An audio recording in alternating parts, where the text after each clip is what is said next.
Ah, it's you. What do you want, Lord Underhill? To pass on an important message. There's been an ether flood out in the Velcroy. The camp where the so-called League of Outlaws were gathering has been swallowed. They're no longer just bandits. They're Akashic now, and they could be here at any moment. You need to begin preparing for a full-scale evacuation right away. Oh, do we? And who was it who gave you this disturbing news, might I ask? Lubor, perhaps? The man spreading the same poison out in the square as we speak. You may believe his lies, my lord, but we know better. But why would he lie about something like this? Some twisted attempt at revenge, perhaps. If he had not been unmasked, he may well have been elected our leader. A great honor for one of his kind. One he might well feel aggrieved at having been denied. Lord Underhill, forgive me, but it has become all too evident where your sympathies lie. Lubor cannot be trusted, and neither, therefore, can you. You may not trust me, but for the sake of your people, ask yourselves if there is any chance that this is true. There isn't. You can be certain of that. Now be off with you. You're making a mistake. Come, Clive. If our words will not move them, then we must find another way to help save the town. You're right. Let's speak to Lord Ferda.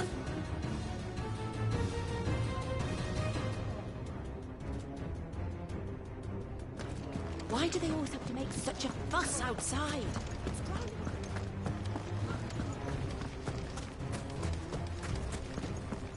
I think we'd better shut up. What's Lubor raving about now?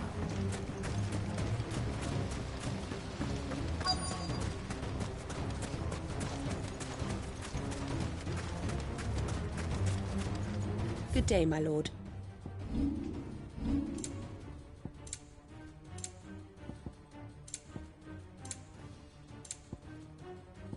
Go with Gilbert.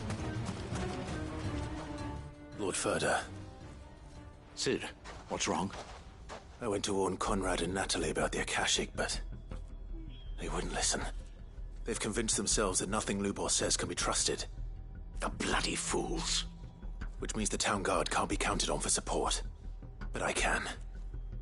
If there's anything I can do to help you defend Dalamil, you only have to ask. I appreciate it. Cid! Ferda! I've been looking for you everywhere. Victor? I thought you'd left. I couldn't abandon a friend in need. And Lubor is in need at this very moment. Come quickly.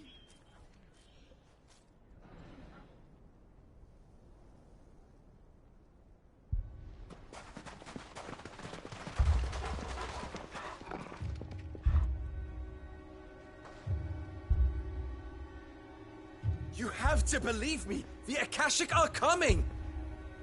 They don't eat, they don't sleep, they don't tire, and they don't care who they kill.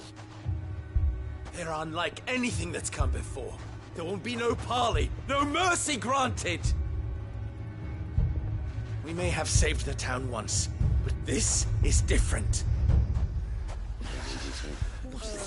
I do not ask that you forgive me, but please, believe me, if you do not run, you will die. You will all fucking die!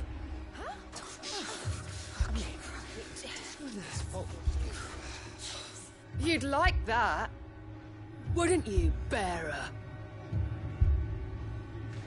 Yeah, with us out of the way, your kind will be free to claim Dalamil for yourselves. You should run! Run, Bearer! Yeah, run! Run! Far, far away! Run! Just go! Yeah. Yeah. Yes! Go! Come on, then.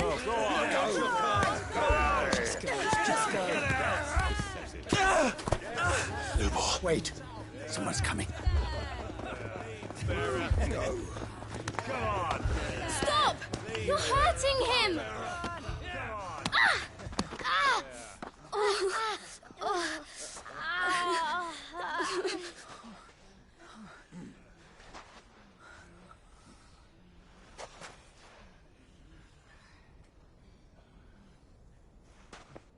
did Lubor ever do to you?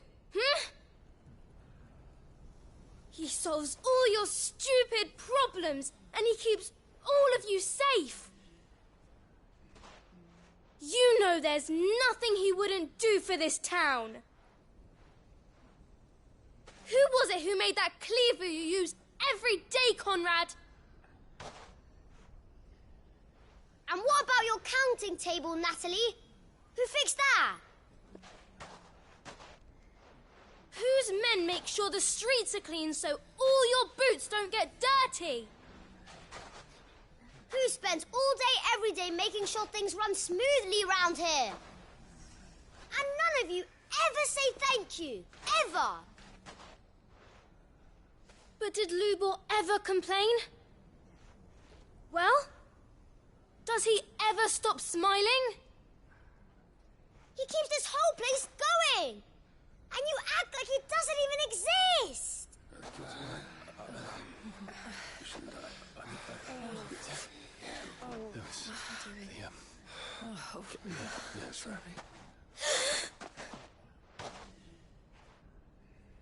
Lubor, we have heard enough. Wait! We will not run. The town guard will not abandon the very place it is sworn to protect. And I will not give up for lost the stores that we labored so hard to fill.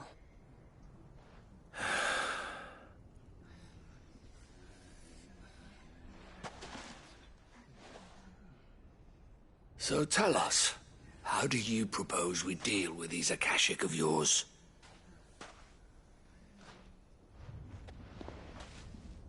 We won't run, but we will fight. All right, then.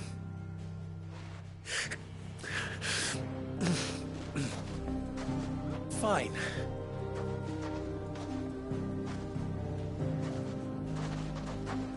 Gather round if you don't want to die.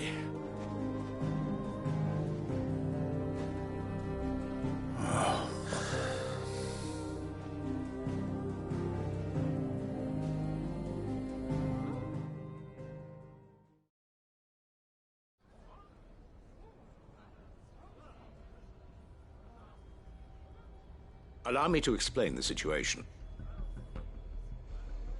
The Ether Flood occurred near the village of Cheratina, deep in the Velcroy. The place had been abandoned for years, until the League of Outlaws decided to make it their base of operations. Now they're all turned, and if the Scouts' reports are correct, heading in this direction. They are mindless monsters, driven only by hate and rage. And they are utterly unpredictable. With the bandits, we at least knew how and where they were likely to attack. When these creatures come, Dalimil will have the bitterest fight it has ever faced on its hands. The town guard will muster at the north gate.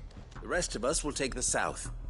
Both forces will provide men to serve as scouts and messengers, ready to spread word of the size and nature of the Akashic force as soon as it is spotted.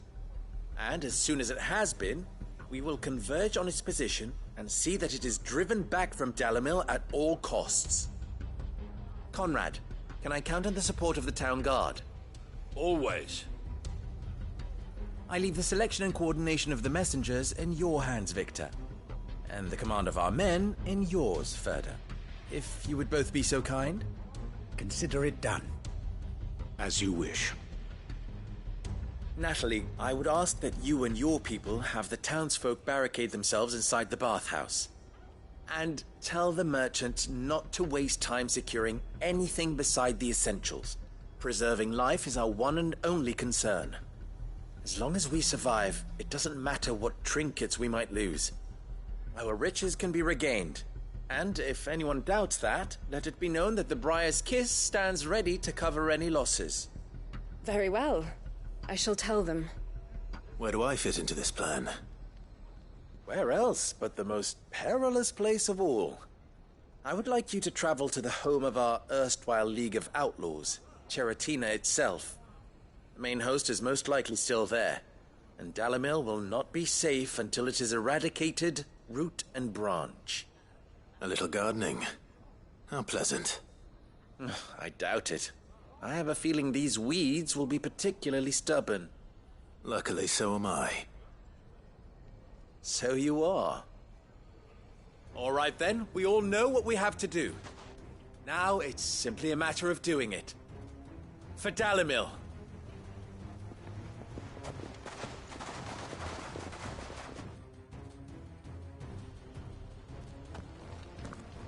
Looks like everyone's ready.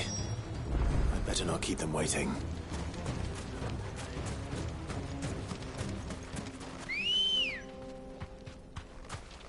Let's go. Good. That would be... Any man sighting an Akashic is to raise the alarm.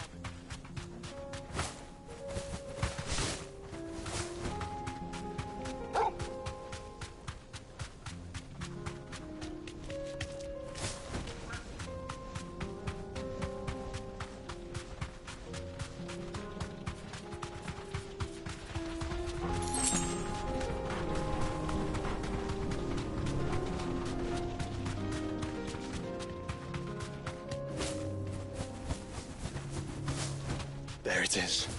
The flood. But what's waiting for us inside?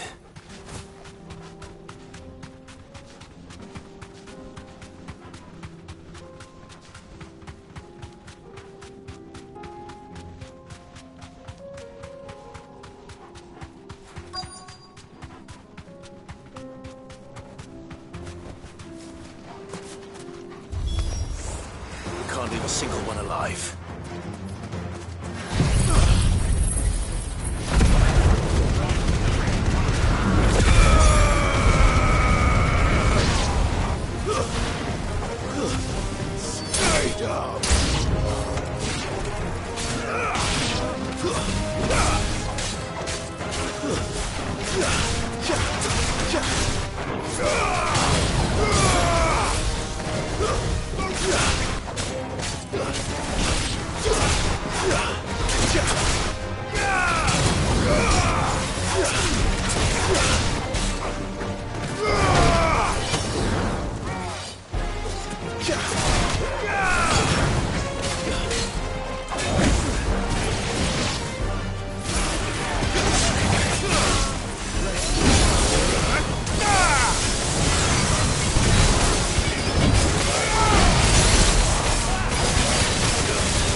The League is disbanded.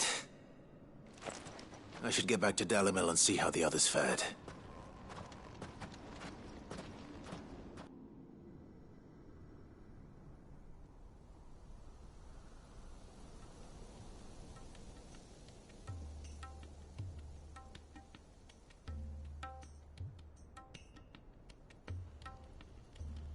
All the Akashic we were able to find have been dealt with. Seems that might be the last of them. Last of them here, perhaps. Lubor, Sir Clive has returned. Clive! What news from Charatina? It's done. Root and branch. I knew you wouldn't let me down. Thank you, my lord. Friends, the Horde has been driven back. The Akashic have been defeated. And we need not fear the arrival of any more, thanks to Clive. Victory is ours. We bloody did it! We saved Dalimil. Lubor, allow me to apologize. After all you have done for this town, we should never have doubted you. But we did.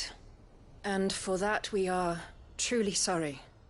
We only hope that you can forgive us. We need you, Lubor. Dalimil needs you. So, if you would still like to be considered for the position of mayor, you have our backing. You do remember that I'm a bearer, don't you? We do. But that is not a stain on your character. It is a stain on ours. We thought only of what we perceived bearers to be, not what you truly are. The man who saved Dalimil twice over. I see. But I will only accept your proposal on 2 conditions. Name them. Firstly, that you will both do everything in your power to rally your people to my cause. If the Town Guard and the Merchants League do not accept my leadership, it will be doomed from the start. Unity is the key to defending Dalimil, and I do not doubt that we shall need to call on our combined strength again. When that time comes, I will expect us all to pull together, just as we did today. Of course. You have our word. And secondly, you will accept that if I am to lead you, the mistreatment of bearers must end here in Dalimil. Any bearer within our walls shall be afforded the same rights as any other citizen. They will not be judged by what they are, but who they are. As we failed to do, and came so close to losing everything. We agree to your conditions. And we have only one in return. That you continue to work for the good of Dalimil, as you always have. Condition accepted. Well then, it seems my mayorship is all but confirmed. Do I get some sort of special hat?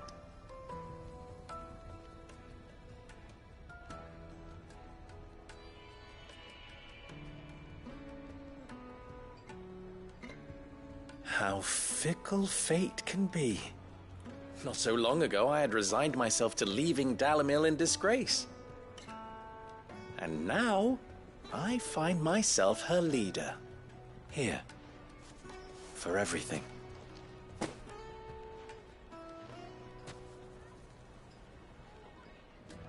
Lubor. About the children. Fear not. You are, of course, relieved of your responsibility. I would sooner face another horde of Akashic than see them brought up as outlaws. I'll make sure they're safe here. I don't doubt that you will. And not just the children, but everyone in Dalimil. I'll do my best. Can't have all your hard work going to waste.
Fly, Ambrosia.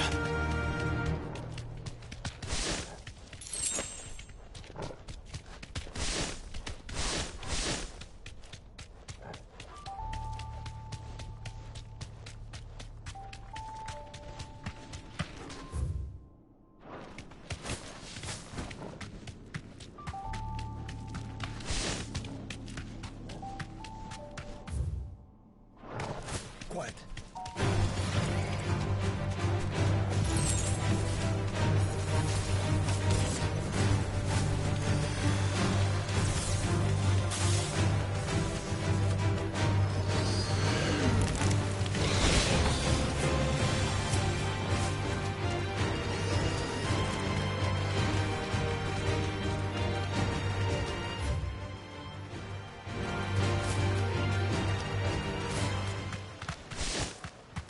Might this be Mickelberg?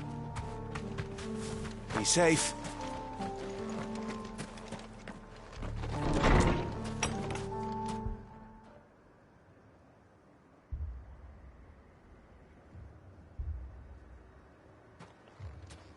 These people aren't turned.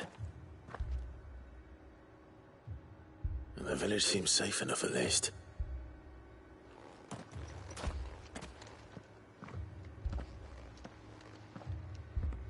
What is going on here?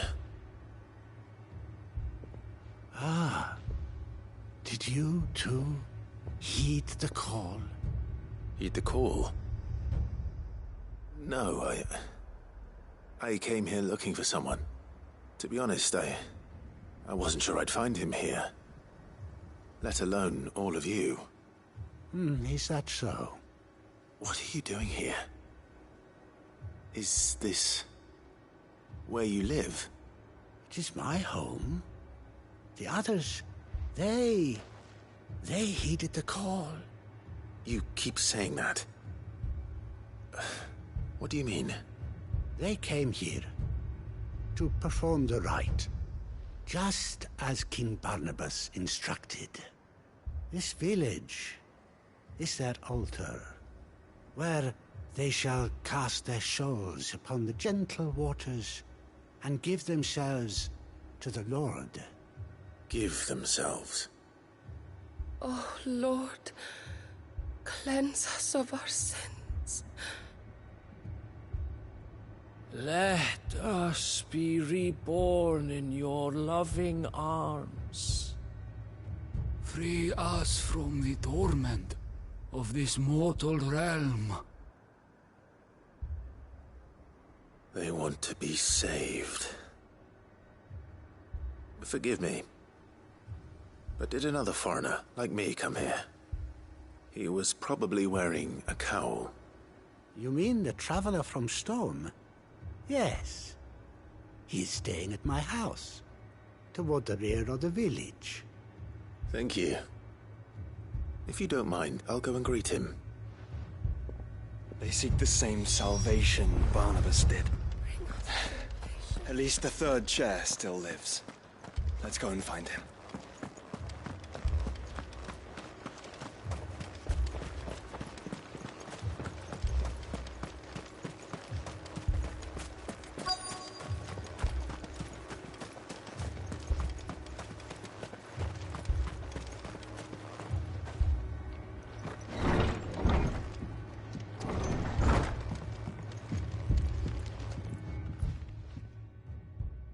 Excuse me. Are you with the Undying? I am. And so it would appear, are you? Lord Rosfield, if I am not mistaken. That's right. And you must be the third chair. I am. Cyril was worried for your safety. He sent me to find you. Then I must apologize. I did not mean to trouble the bearer of the burning quill. Much less you, my Lord Marquis. He said that you had failed to report. Is there a reason for that? I came here to study the followers of this new faith. But the more I learned of them, the more my own faith began to falter. You have seen them at their prayers, have you not? They devote themselves to the veneration of their lord with a fervor I have never seen before, praying night and day that they might be rid of their wicked wills and reborn in their Saviour's light.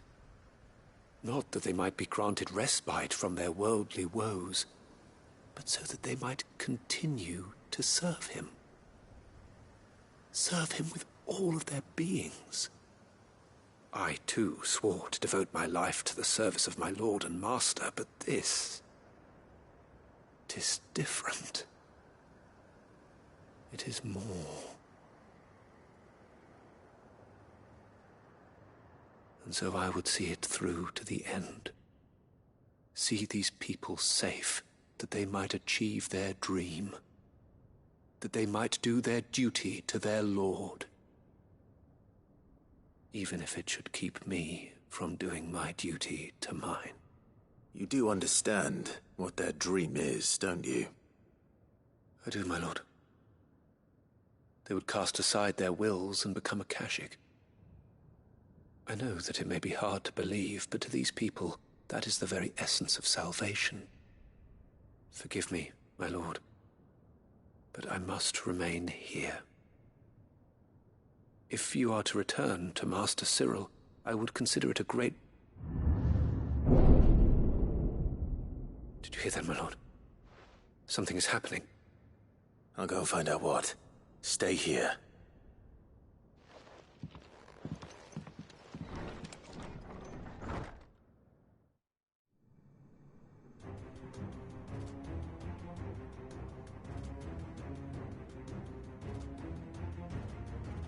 An ether flood.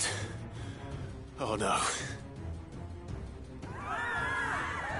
There must be something I can do.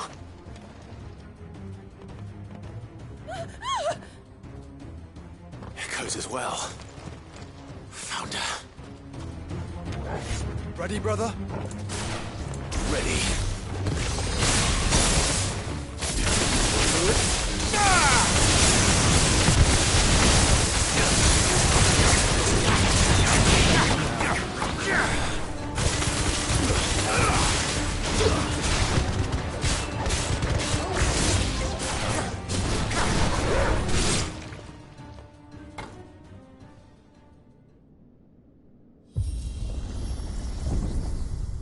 What now?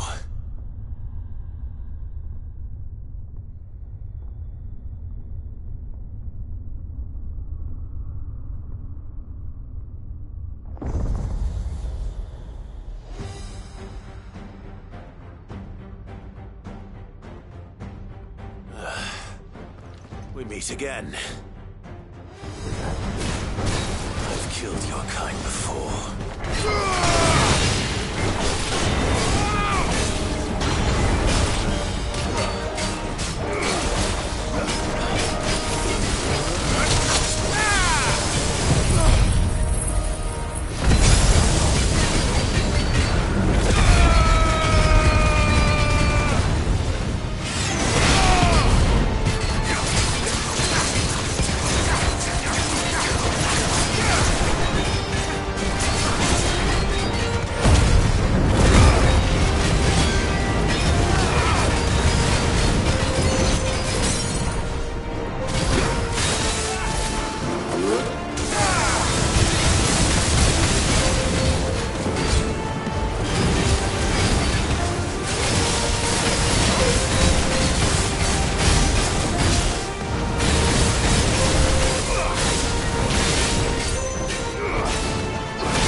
it.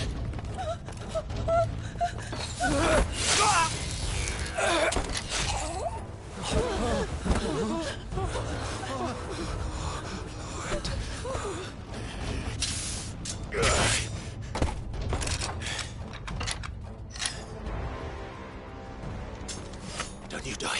Come on, speak to me. I had to save them, that they might have a chance to find true salvation. By devoting themselves to the service of their Lord. Just as I did, when the Undying plucked me from the gutter and gave me a cause to believe in. A duty to serve was everything to me, and I would not deny them that fulfillment, even if they must become a Kashyyyk in order to achieve it. Forgive me, my Lord Marquis. I did not mean to trouble you with this. My findings. Could you deliver them to Master Cyril for me? Of course. Your duty will be done.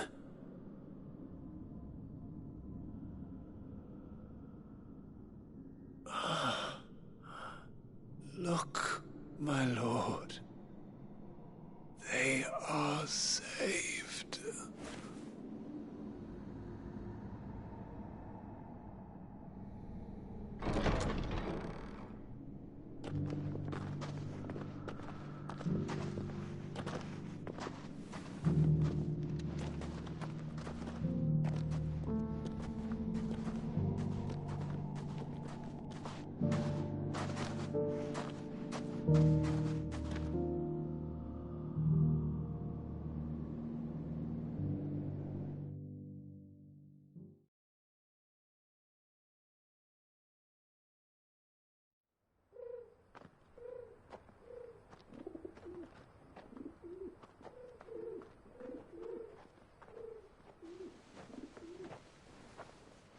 They are saved.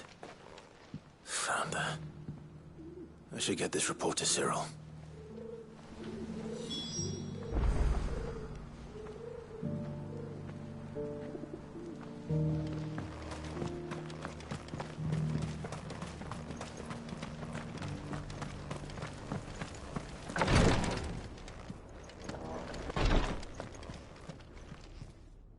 My Lord Marquis, welcome back. I am glad to see you hale and whole. I met with your third chair, Cyril. He bade me deliver his findings to you.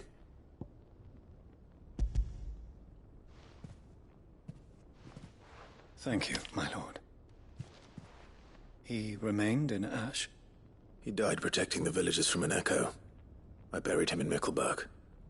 I'm sorry that I couldn't save him. If you could not save him, no one could.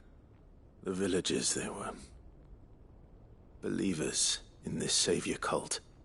They prayed to their god that they might be unburdened of their wills.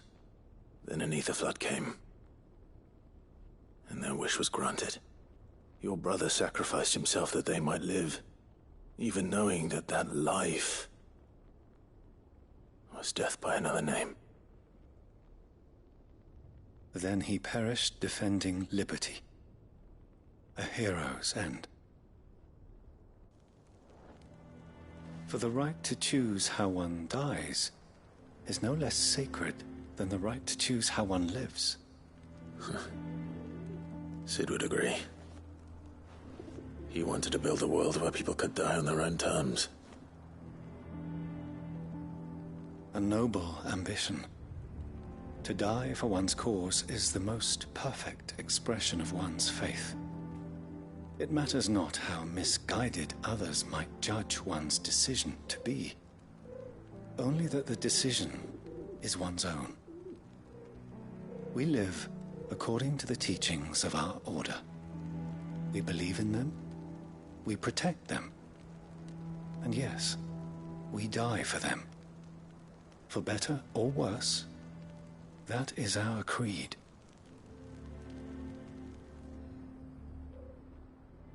But he didn't die for your creed. He died to save them. And you still believe that what he did was right? I believe that he believed it was. We of the Undying are not slaves, but willing servants. And this was his will, the ultimate expression of it. All right. I'd like to know this man's name, Cyril. To know the names of all the Undying who've fallen in the line of duty. They died serving my house. It's only right that I remember them. That is my duty. Of course. I shall fetch the Book of Martyrs at once. My lord, it has been, and shall ever be, the greatest honor of my life to serve House Rosfield. Though our duties may differ, yours is no less important. I pray with all my heart for your success. And were they here, I have no doubt but that every one of my fallen brothers and sisters would feel the same.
It's still here. After all these years. A lot smaller than I remember. And you're a lot bigger. You might have to swim, boy.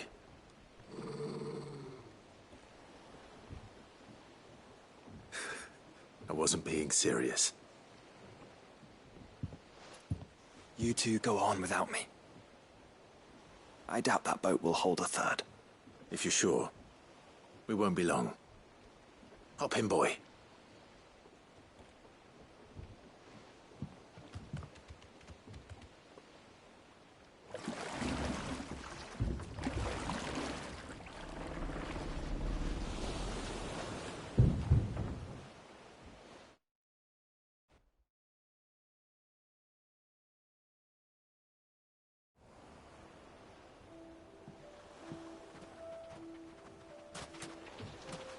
This place hasn't changed at all.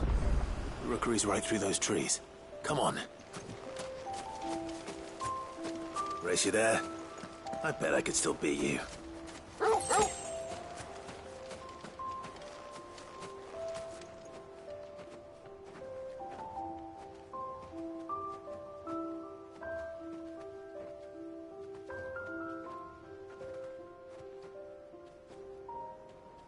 Here we are.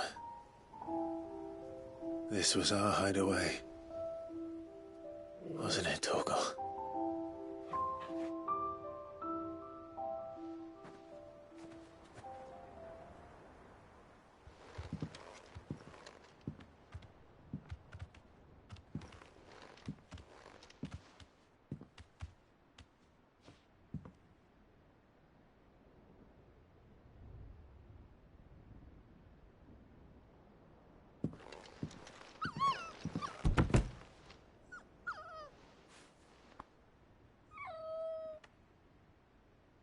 Coming here helped me to forget who I was.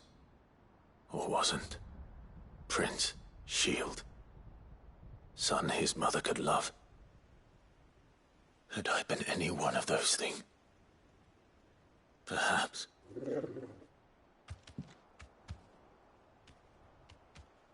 What is it, boy?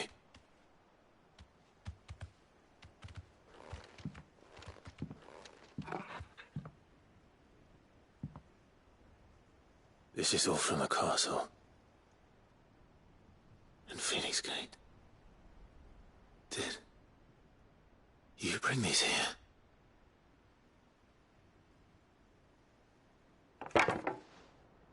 My sparring sword.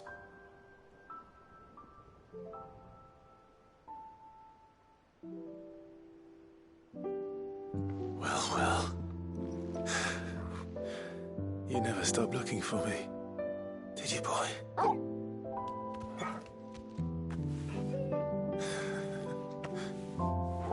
Thank you, Torgal,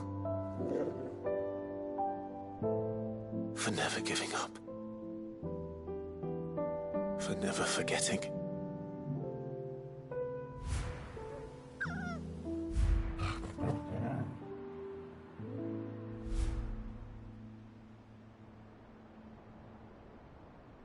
Let's take this with us, shall we? So I don't forget either.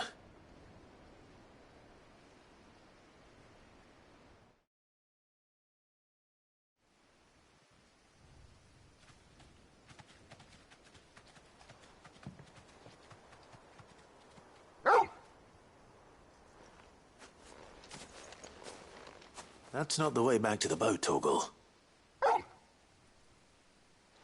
All right. I'm coming.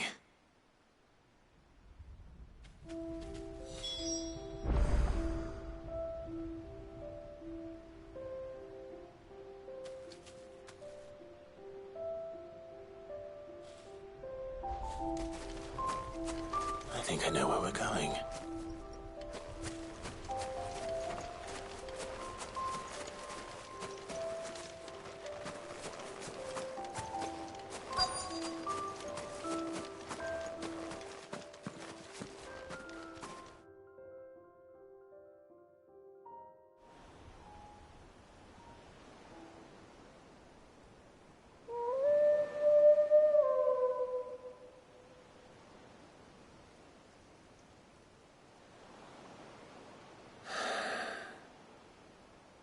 People always talk about the importance of putting the past behind you.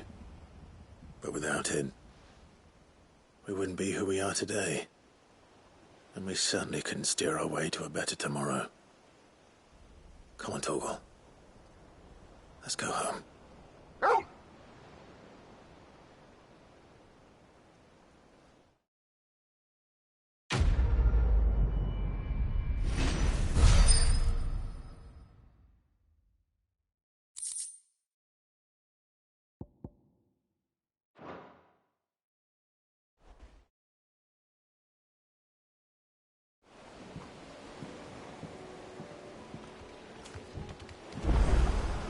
Sorry for the wait. We're ready.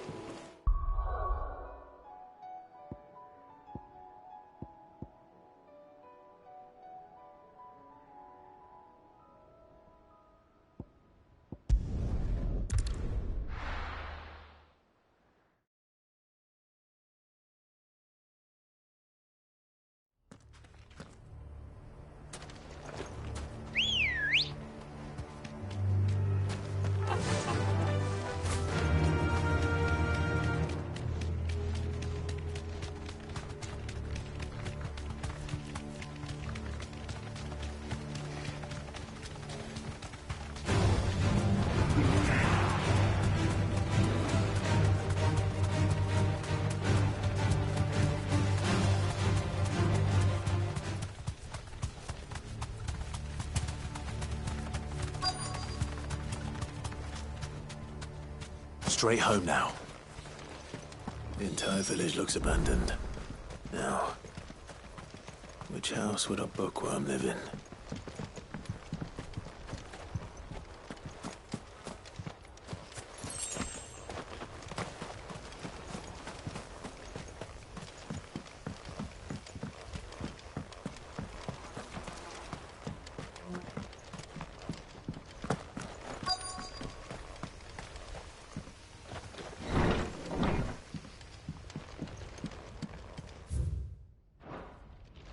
This is a Royal Army logbook.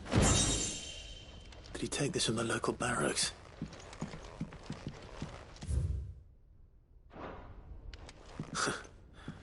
His interests were certainly varied.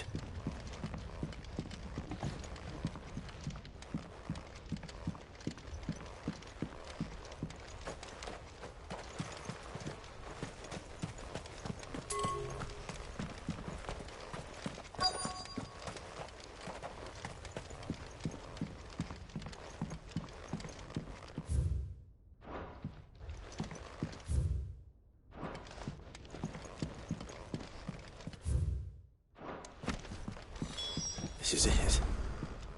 But if what it says is true, I need to get this back to the hideaway.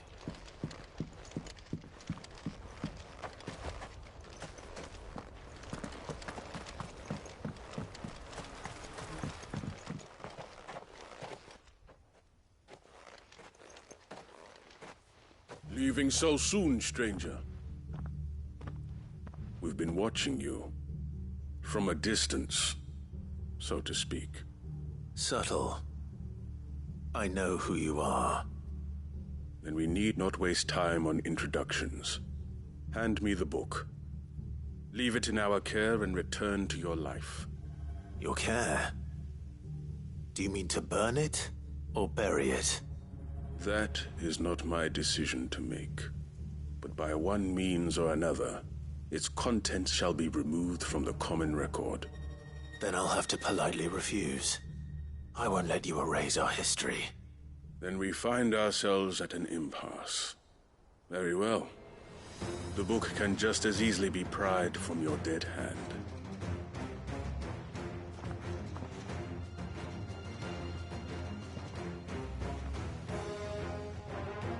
Let's see, shall we?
Impressive. But we have other means. We shall claim the book yet. Why do you want it so badly anyway? It lays out in no uncertain terms the vanity and avarice of mankind. It tells the shameful history of the persecution and oppression of a gifted few by a giftless many. Would you say that this interpretation was correct? I don't know. You don't know. Your sword may be sharp, but your wits are dull. So let me answer for you. There is no correct interpretation of history. That a series of events took place may be proved beyond a doubt. But there can be no single, immutable explanation as to why they came to pass. It is a question of numbers and of belief. If enough people believe that a set of events occurred for a reason, that belief becomes the truth. So you're trying to control the truth? We are trying to protect people from themselves, from knowledge that would bring them naught but pain. That is all. You may keep the book, for now. The world is small. We shall meet again. Until then. Wait! Damn it. Let's get this back to Vivian. Perhaps she can explain what that was all about.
Vivian. I found it. The book you lost.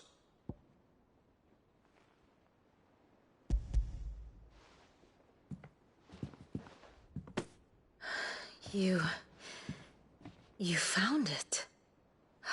Thank you, Clive. Even though I asked this of you, I was not entirely sure it would be possible. I feared the executors had seized every copy. I met with one of these executors, and I convinced him to let me keep it. He told me something. That the truth is just a matter of collective belief. And that if enough people believe a lie, that lie becomes the truth. It does. But it also means that the truth is not immutable. That it can be changed. Provided that those who wish to change it can convince enough people that their perspective is the correct one. As the sad history of the Bearers proves. You said that the book inspired you to become a scholar. It did. Or its author, rather. She was a heretic, you see. A firebrand and a dissenter. A gallows stood ready for her in every corner of the realm. And by shunning society, or perhaps being shunned by it, she stumbled upon a truth so potent that an entire realm trembled at the prospect of its utterance. I, too, have always felt somehow set apart from the world of men. A stranger to my own species. She taught me that my solitude was not a curse, but a gift. And that, though my journey to the truth might be a lonely one, what I found at my destination would be more than worth the cost. Do you still feel that way? That you're not one of us? Honestly, I'm not entirely sure anymore. Since coming to the Hideaway, I find my thinking somewhat clouded. Perhaps the result of studying mankind from a rather closer perspective than I had intended. But the more I study, the more I find value in this perspective. In looking not from the outside, but from within. So if you'll permit me, I'd like to continue my work here. Remember, Clive, when enough people believe, belief begets truth. Give the men and women of this benighted world the gift of truth. Make them believe in you, as I do. I'll try, Vivian. I'll try.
Trouble with your gear, or...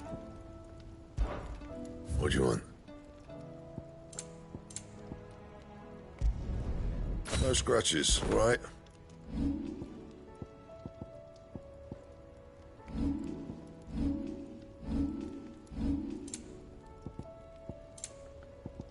Anything else?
It's usually me making demands of Harpocrates. I wonder what this is about.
You won't find a finer array this side of the strait.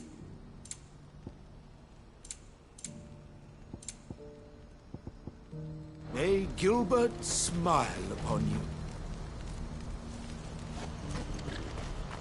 Do you see that too?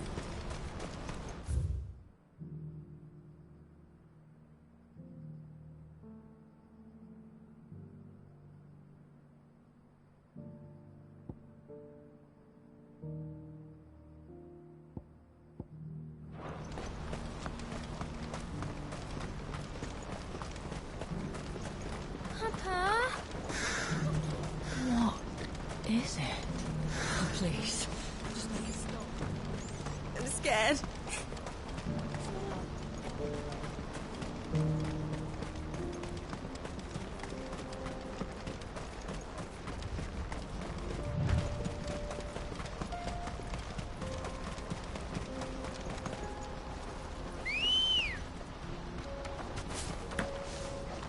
Let's go.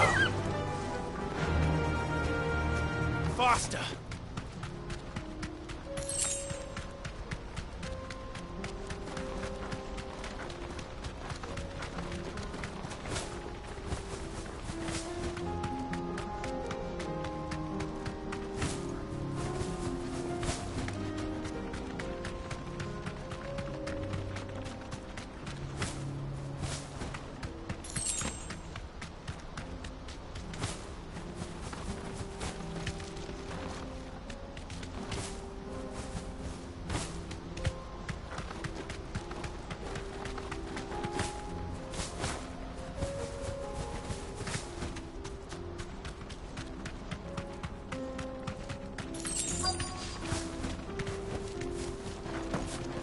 Can't be Rutherford, can it?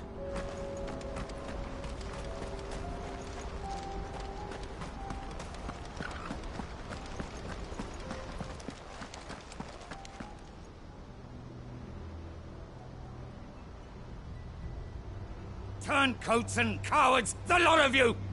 If it's a fight you want, it's a fight you shall have! Allow me.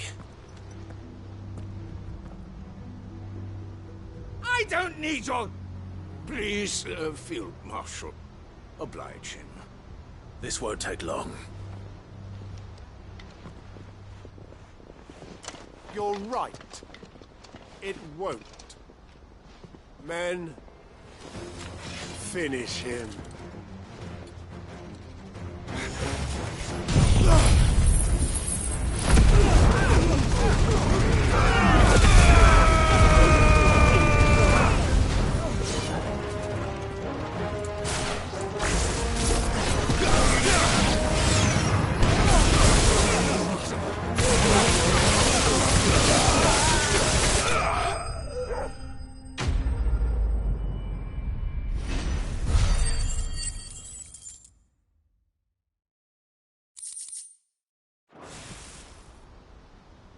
A little longer than I'd have liked.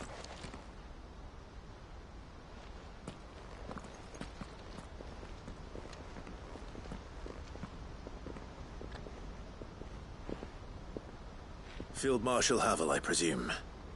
Are either of you injured? No, my lord. You arrived just as our escort turned on us. Fucking traitors! I'd heard reports of soldiers in the outlying regions abandoning the oaths they swore. But I hadn't thought the corruption had reached so close to the heart of the Republic. It's a fucking disgrace. Your interfering old bastard of an uncle tried to warn me, of course. My lord Marquis. Or is Sid the Outlaw more to your liking? Call me what you want. It doesn't change who I am, or the urgency of the message I bring. My uncle has a plan to right the realm, and he needs your help to see it through. Before I agree to anything, I'd have you answer one question. What do you stand to gain from all this? I won't deny that I might benefit from further chaos. but I seek a new beginning for all of us. And while the choices I've made may not always have been the right ones, I know I made them for the right reasons. For so long, so many of us have been told how we could live, how we could die, when it should have been our decision all along. Now we have a chance to put things right. But in order to take it, we must stand together, even if it be beside those with whom we don't see eye to eye.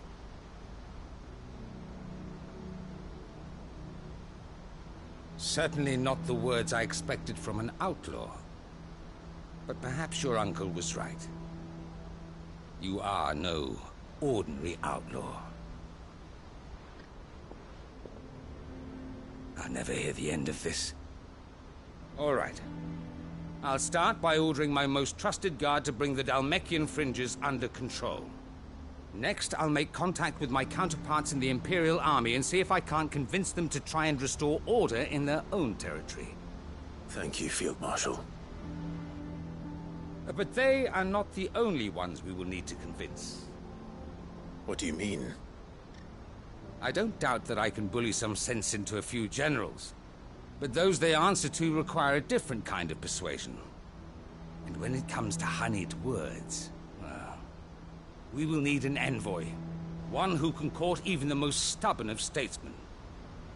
You, perhaps. I'm flattered. But I'm no diplomat either. And I have other problems to attend to. What we need is a skilled arbitrator. And I may know just the person. Is that so?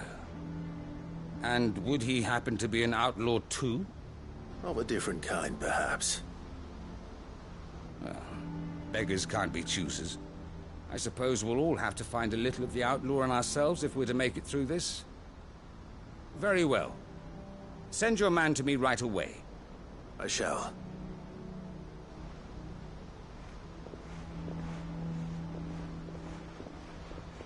My Lord Marquis,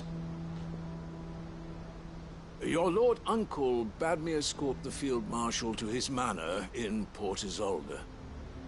And I will see that my associate joins you there. Very good, my lord.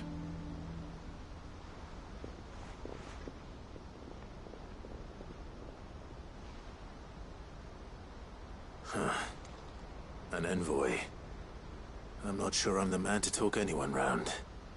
I can barely convince my brother to take his medicine. No. This is a job for someone with experience. Someone like Quinton. I hope I can convince him at least.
Quinton, I have a proposal for you.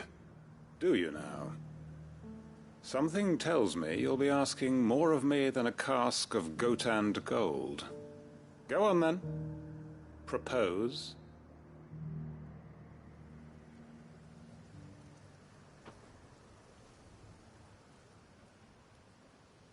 You'd have me convince the chiefs and chamberlains of the realm that they should simply swallow their pride and do the one thing that has proved impossible for thousands of years. Was there anything else? Perhaps I can fetch you a meat pie as well. I know it's a lot to ask, but I can think of none better suited to the role. And you'd have me give up what little I have left to do it. I told you, Clive. The people of Lostwing are my family, and I cannot abandon them. You'll have to find someone else. I'm sorry to hear that. So am I. And why might that be? What he's asking. How's it any different to what you've done so far? They want you to speak for those who can't speak for themselves. That's what you do best. If it's the vineyard you're worried about, we'll see that the grapes are picked and the tons filled. You know we will. It's not that. Then what is it? You said yourself we're family. Don't you trust us? You know that's not what I'm... Then what are you saying? That only we are worth saving? Why turn your back on everyone else? You convinced us we could build new lives for ourselves, and if you can do that, who's to say you couldn't convince the entire realm? A stirring argument. I fear that any rejoinder I make might fall somewhat flat by comparison. So you'll join us? Where do you need me? Field Marshal Havel will want to speak with you in person. He's currently in Port Isolde. I can arrange for a party of Cursebreakers to accompany you there. That would be very much appreciated. I hear the roads are far from safe these days. Hopefully not for long. My uncle will want to know that his plan is taking shape.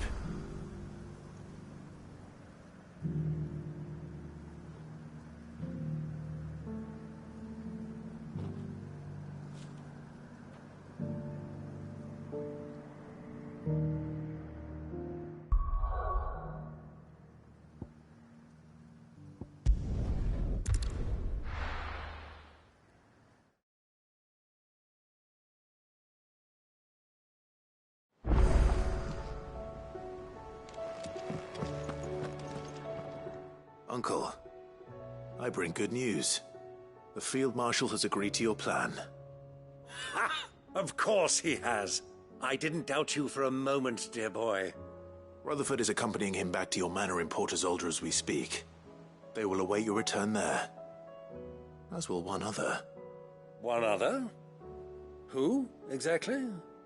Lord Havel was concerned that even if he could get the realm's armies to agree to an accord, he might not be as successful in convincing those with political power.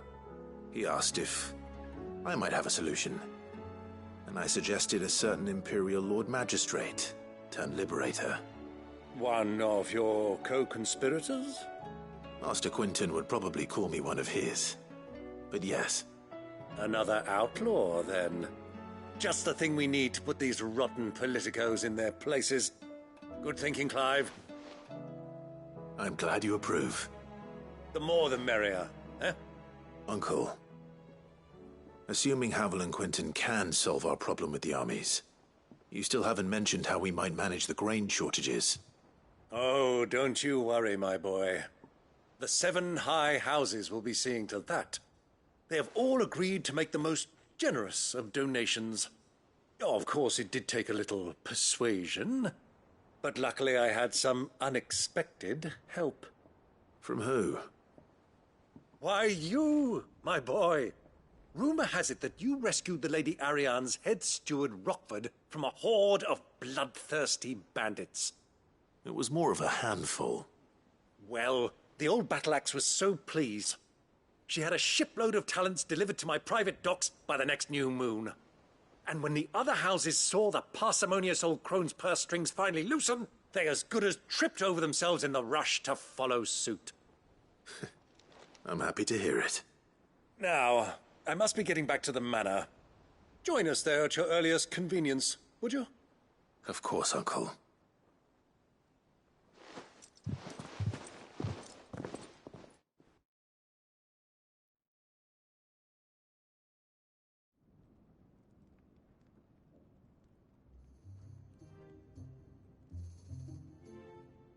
And how, pray tell, will we get that grain to the capital if the roads are still overrun with Akashic?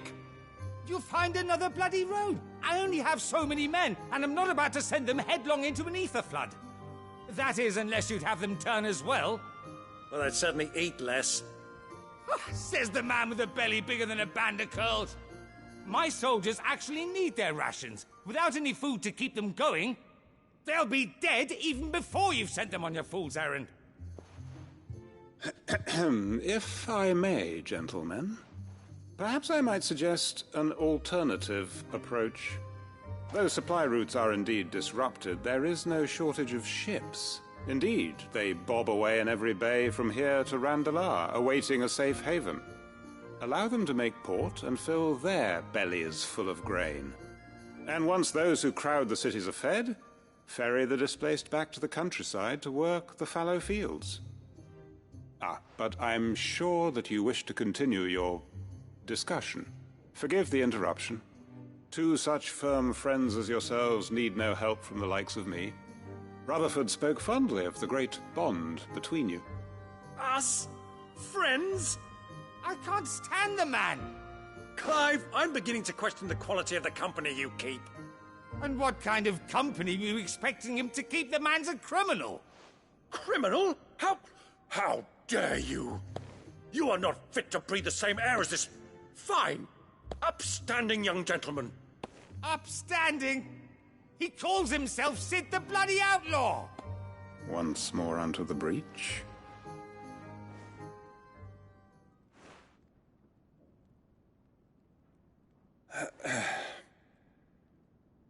Shall we begin again? What we seek here is not to create a new nation, nor to claim the thrones of those that already exist. We wish simply to bring stability to the realm that mankind might weather the current storm. And to do that, we must convince those in power, the generals, the statesmen, the nobles, that our cause is just. There will be disagreements, yes, and I imagine some resistance, much resistance. But we cannot let that deter us. If we show them the path, show them that we walk it ourselves, then I am confident they will follow. The fate of the world lies in my nephew's hands, but the well-being of her people lies in ours. And we must not squander the chance that Clive has given us. Uncle Byron, Now, with that settled, let's move on to the signing of the Accord. For what great moment in history hasn't been accompanied by a little ceremony?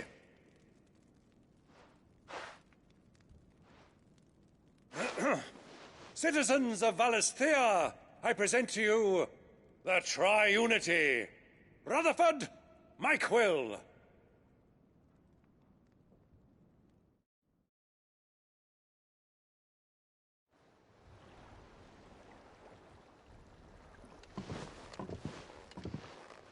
Well, my boy, the stage is set. That it is. This is the role you were born for. Now I ask only that you trust in the talents of your supporting cast. We shall play our parts to the best of our abilities, that you might have the opportunity to shine. The realm needs its Sir Crandall. And there is no better Crandall than you, Clive. I want you to keep this signed accord as proof of our faith in you. I will. Thank you, Uncle.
My lord, your grace. I hardly recognize you. I am Goditha, retainer of House Rosfield, loyal servant to the Phoenix and his shields. Your father, the Archduke Elwyn, entrusted me with the delivery of a gift. I only hope you can forgive my tardiness in bringing it to you. Lift up your head, Lady Goditha. You have our gratitude for your service to our house and to our father. I merely did my duty, as any proud Rosarian would. My lady, perhaps you could explain a little more? What exactly is the gift you bring? As I'm sure you know, it has long been the custom for the children of House Rosfield to be presented with certain keepsakes upon their coming of age. Indeed it has. Our father often spoke of the day when our turn would come. And had he lived to see it, he would have presented you with the treasures I bear. Matching armbands for you both. Alas, he did not live. Indeed, he was taken from us even before they could be completed. He had intended to claim the Heartstone with which each armband was to be finished himself, but it was not to be. And his gifts remain incomplete. I see. It saddens me to bring them before you, as they are. It was your father's wish that you be presented with the finished articles, not these works in progress. But with his grace long since gone, and the stone left unclaimed, I had little choice. You are grown men now, and his house is yours. And while I would not presume to insist upon your claiming the Heartstone in his stead, I know that nothing would have pleased him more than for you to do so. Thank you, Lady Goditha. What say you, Clive? What else? Of course, my lady. May our father's will be done. Oh, I am much obliged. Do you know where we might find this Heartstone, my lady? I do. Though it may be a matter of a good deal more than simply happening upon it. It is found in the bellies of elder griffins, you see. We do at least know where to find one. A certain specimen has made its nest in Titan's Wake, not far from here. A certain specimen? You are most perceptive, Your Grace. In answer to your unspoken question, yes. In fact, this is the very same beast your father meant to slay. I have been tracking its movements since you were but a boy. Were you to slay it in his stead, as men of House Rosfield, it would surely make your father proud. What say you, Joshua? What else?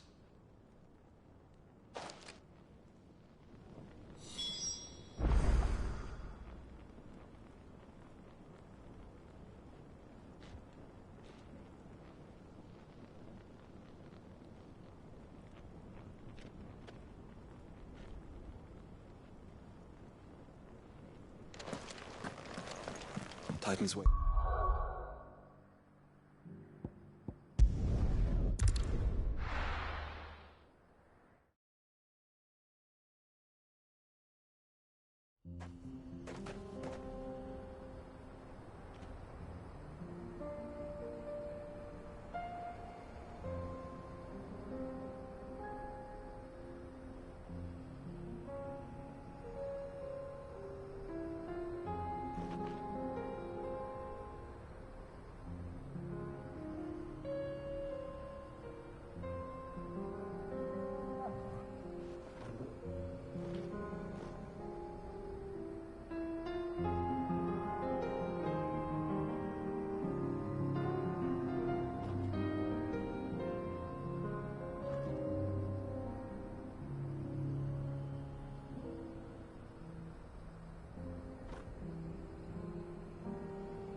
Good girl. Fly, Ambrosia.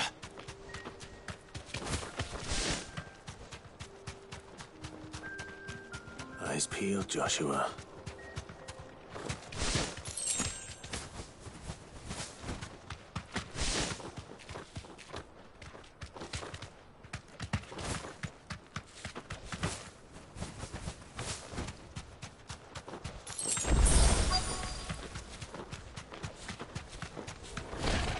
There it is.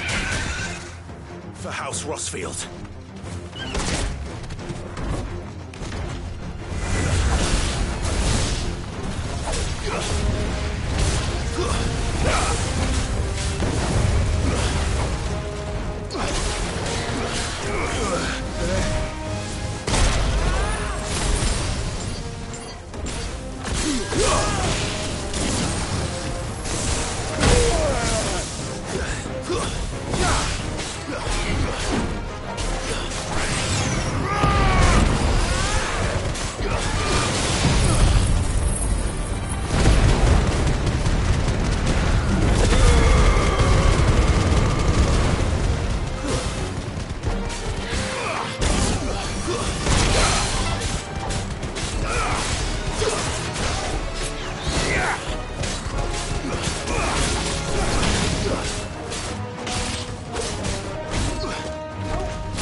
It's the Heartstone. I expect Lady Godotha will.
Thank the Founder you were safe.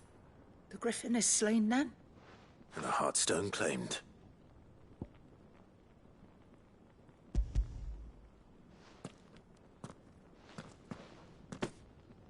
Yes. This radiant luster, like frozen flame, is just as your father described it. Thank you, my lord. Your Grace. Your father would be so proud. Lady Goditha, the lapidary is ready. Thank you, Cyril. I will be with him shortly. If you would excuse me, I shall have the stone cut and set forthwith.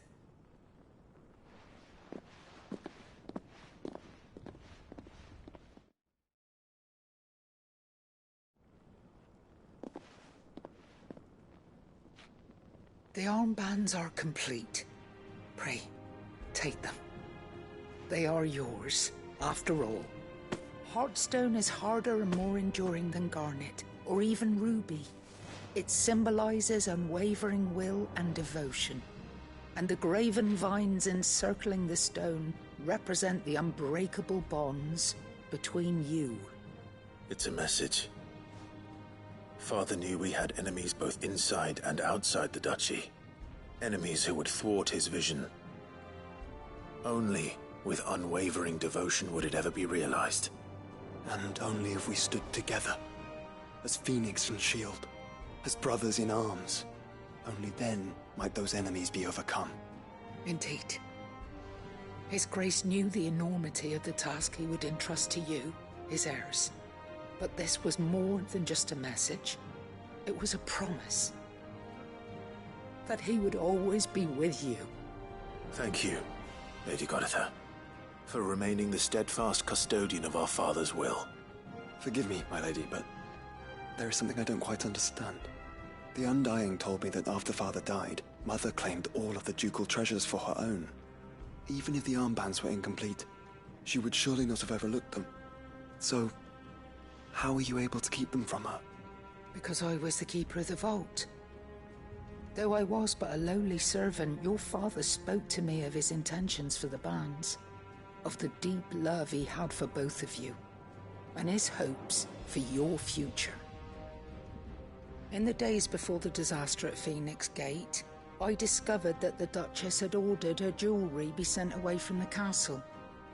It was then that I knew she meant to betray us. I tried to warn your father, but it was too late.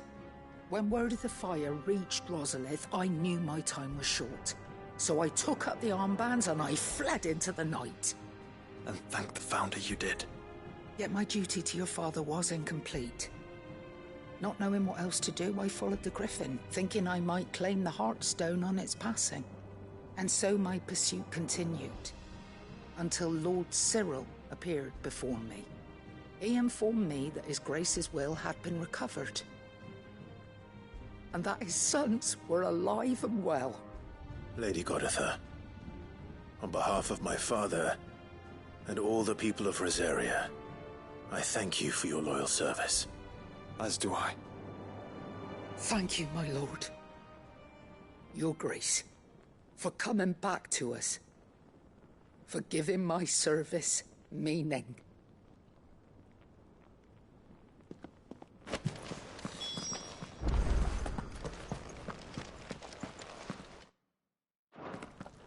The bands suit you well.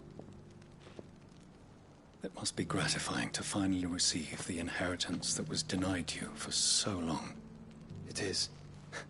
And we thank you for the part you played, Cyril.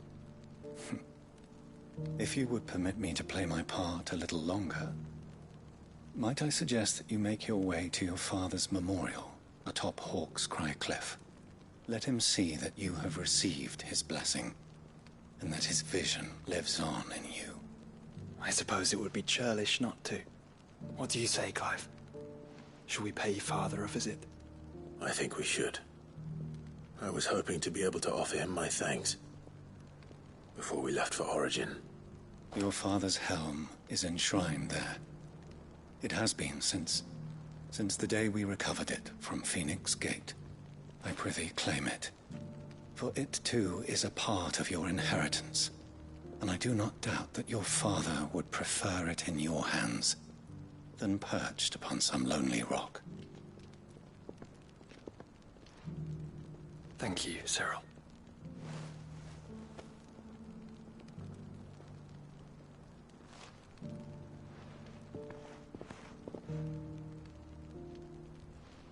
Come on, Clive. He's waiting.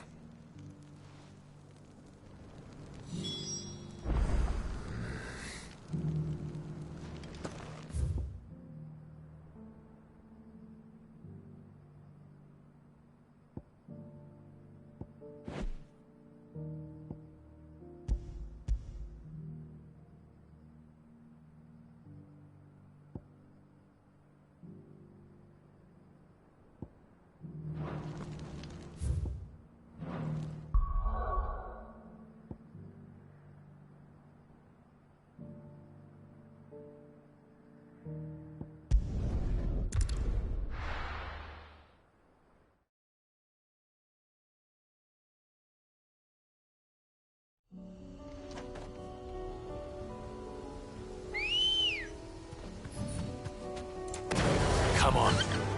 Fly, Ambrosia. Unwavering will and an unbreakable bond. Do you really think we're strong enough? To save the world? Of course. We'll overcome Father's political enemies. Of that I'm less certain. Especially knowing what we know now. What Mother was truly capable of. Perhaps these bands would have helped. Knowing he was with us would have made all the difference.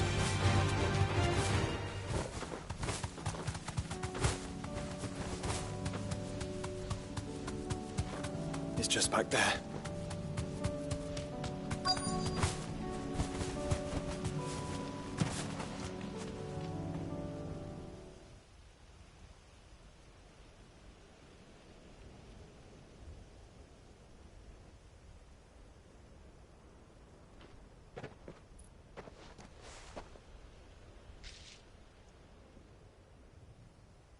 Father always fought for what he believed was right.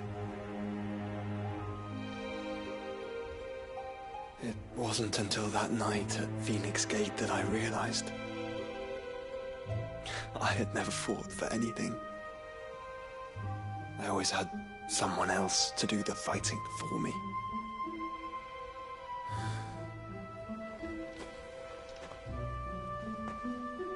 No matter how fate conspired against him, he never lost heart, never looked back, never stopped fighting.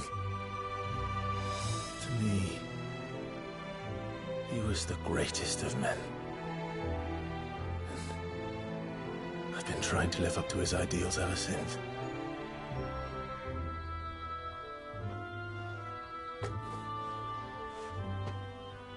We all have, Clive. We all have. And we'll keep trying. Because that's what he would have wanted. What he would have done himself. Even if it meant standing against the very gods in the heavens. I shall be borrowing this, Father, if I may. That you might watch over us as we follow in your footsteps.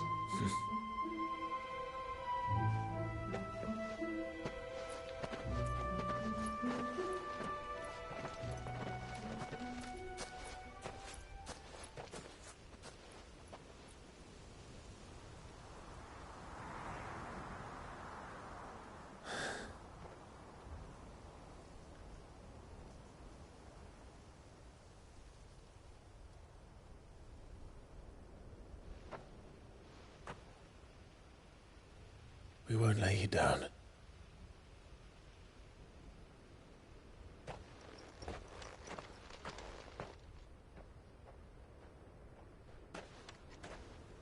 Onward, then?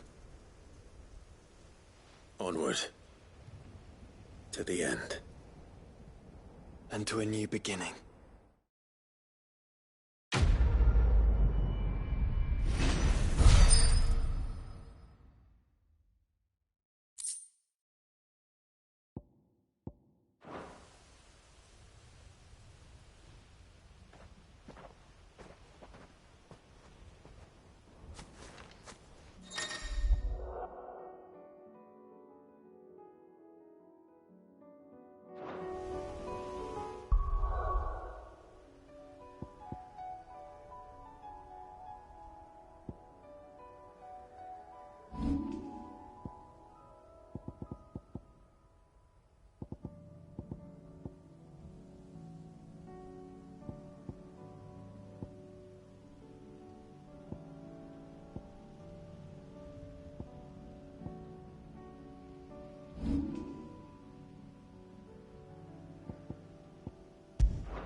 Ready, go? Fly, Ambrosia. Doris is waiting for me near Balmung Dark. The longer she's out in the open, the more likely she is to be found by Akashic. I need to hurry. All right.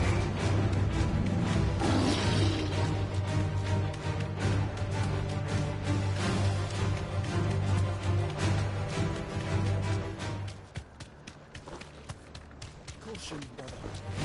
Time to fight. I can walk from here.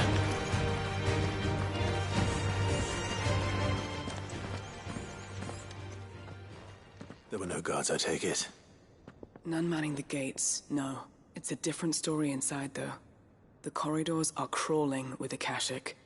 Most likely guards left behind when the Wardens ran. If Chadwick was being held here, I worry that he may already be. Don't give up hope just yet, but let's move quickly. Let me check the ground floor. The ether stick is there. Then I'll search the upper level. Good luck, Sid. Stay safe.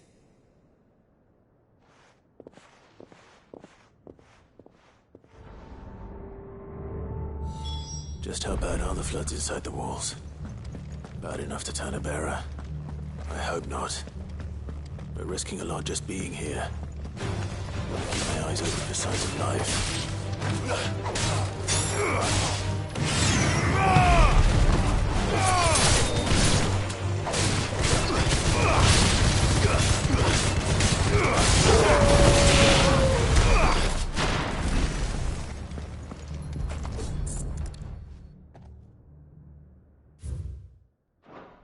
So this place was no ordinary prison.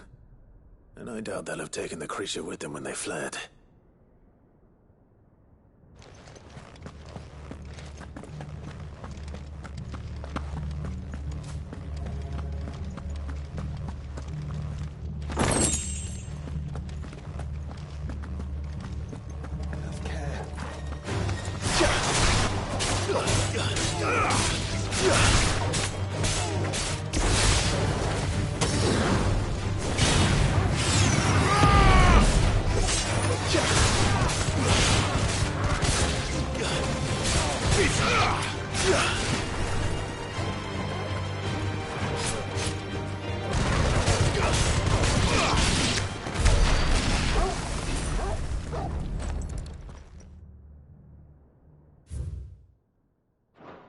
Minimal loss of Waluda lives.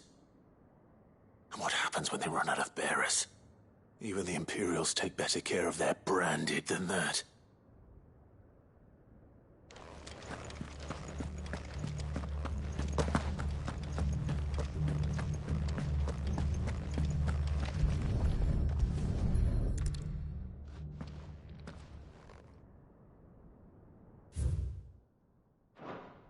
They were feeding bearers to it. This is even worse than I'd feared. Nothing but a Kashyyyk down here. Hopefully things are looking better upstairs. I should go and see how Doris is getting on.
Farewell.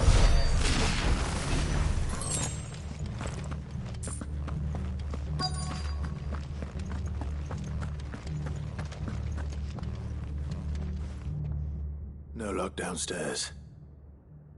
But I did find out that this place was more than just a prison. Something far more sinister was happening here. I know. I've been reading some of these documents and... it can't be true, can it? Bearers die every day in service of their masters, but this is so much worse. Pitting bearers against a wild beast armed with nothing but their wits? And all in order to bring about more death. And not just those who could fight, but the elderly, children even. And those who wouldn't or couldn't were disposed of. Whatever that means. I'm afraid it means they were fed to the monstrosity they kept here. Then we're too late. And I was a fool to bring you here. Don't say that. Did you find anything else? A key. But it doesn't fit any of the locks on this floor. Perhaps it will fit one of the doors downstairs. There's a corridor I haven't searched yet. Finish up here, then come and find me when you're ready. All right. I'll be there in a moment.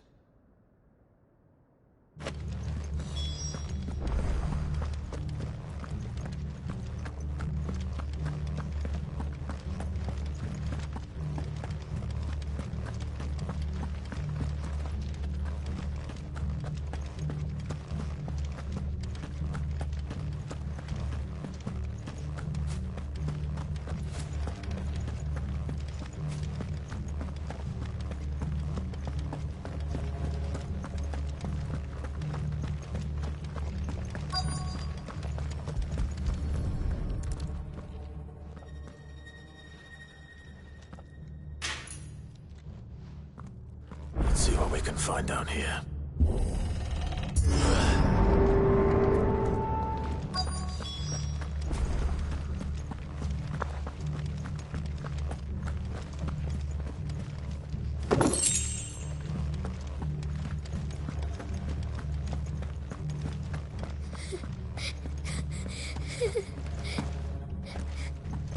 A survivor.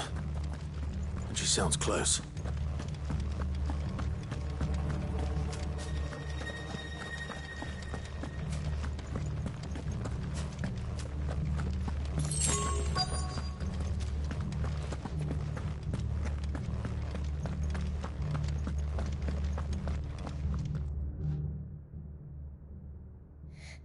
Who are you?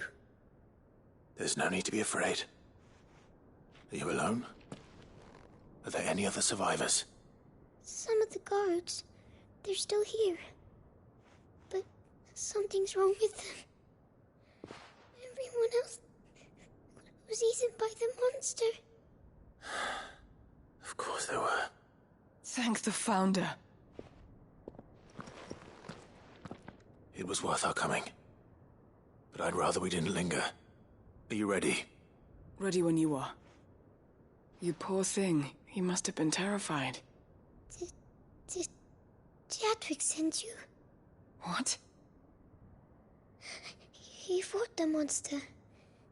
Distracted it so I could run away. He must have sent you. He promised to free the others too. Where is he? He opened your cell, didn't he? You wouldn't be here otherwise. Chadwick.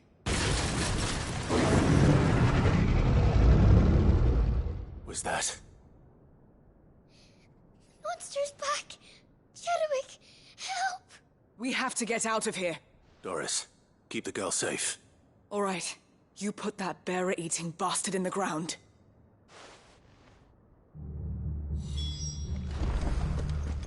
It's out there waiting for me.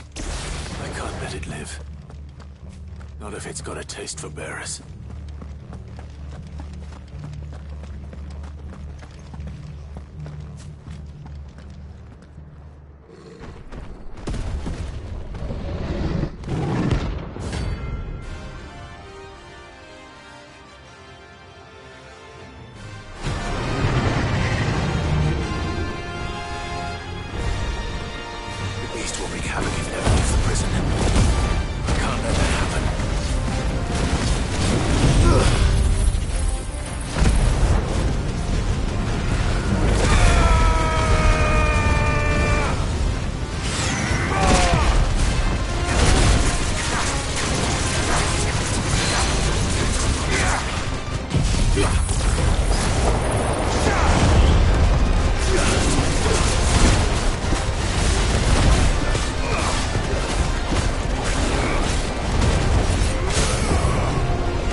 Cid, are you hurt? I'm fine. I think.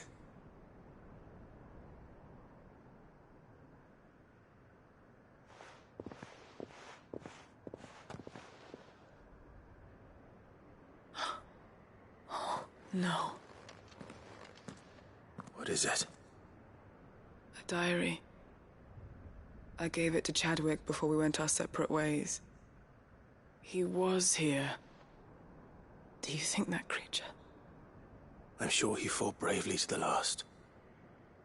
The girl is safe thanks to him. Chadwick. You fool. Come on. We have to get her back to the hideaway. We don't want his sacrifice to have been in vain. No. Of course not. I'll see that she's looked after from now on. It's the least I can do.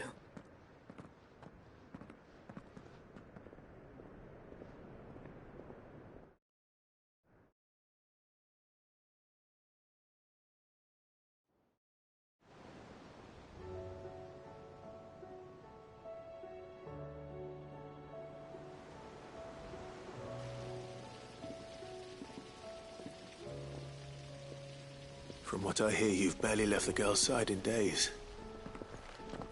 I hope she's recovering from her ordeal. She is. Slowly but surely. She's far tougher than she looks. I thank the flames we found her. If we hadn't... I know.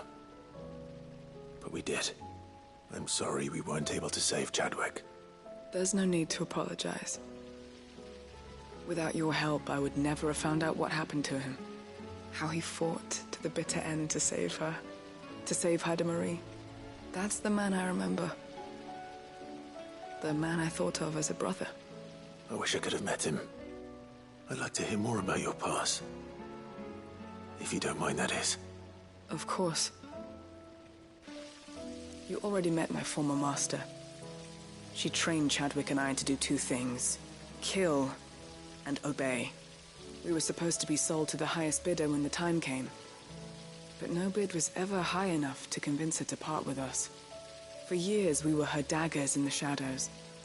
But we could never quite shake our doubts about the things she made us do. And then, one day, we just couldn't do them anymore.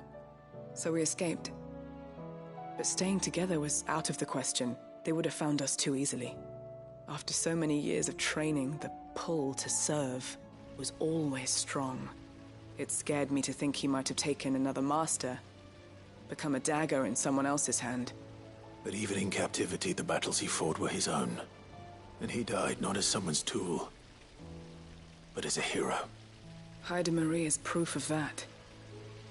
Bearers can cast off their shackles. And the Cursebreakers will show them how. I'll fight until my dying breath to see it done. For Chadwick, and for all of us. Thank you, Doris. We'll be counting on you.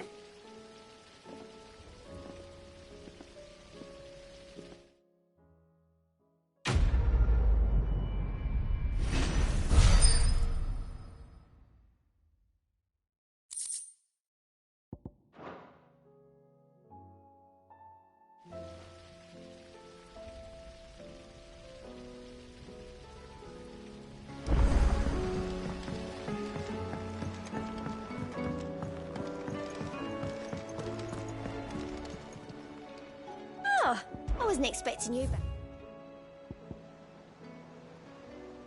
Best of luck out there, Sid.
If Joshua's worried about Jill, I should go and speak with him.